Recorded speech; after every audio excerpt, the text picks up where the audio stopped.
মুঘল আমলের এই রান্নাটা করেছিলাম, এত প্রশংসা পাবো ভাবতে পারিনি।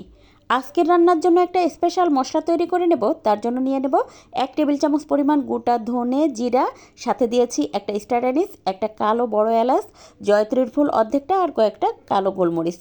তারপর তো 1 মিনিট মতো ভেজে নিয়ে ব্লেন্ড করে নিয়েছি। এদিকে একটা ব্লেন্ডার জারে দিয়ে দেবো টমেটো, কাজু বাদাম, কিশমিশ, কাঠবাদাম, তার সাথে কাঁচামরিচ, সামান্য একটু পানি দিয়ে ব্লেন্ড করে নিয়েছি।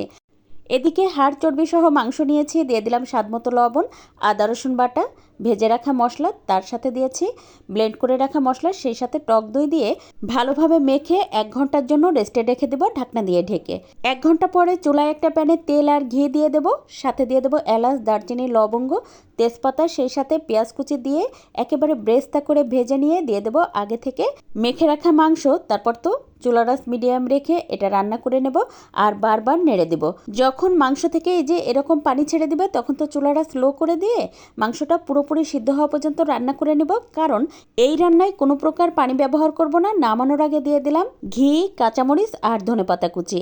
এতে করে ঘ্রাণটা এত সুন্দর আসে আর একদম শাহি শাহি একটা ফ্লেভার পাওয়া যায়। নিশ্চয়ই দেখেই বুঝতে পারছেন এটা কতটা জুসি আর সফট হয়েছিল।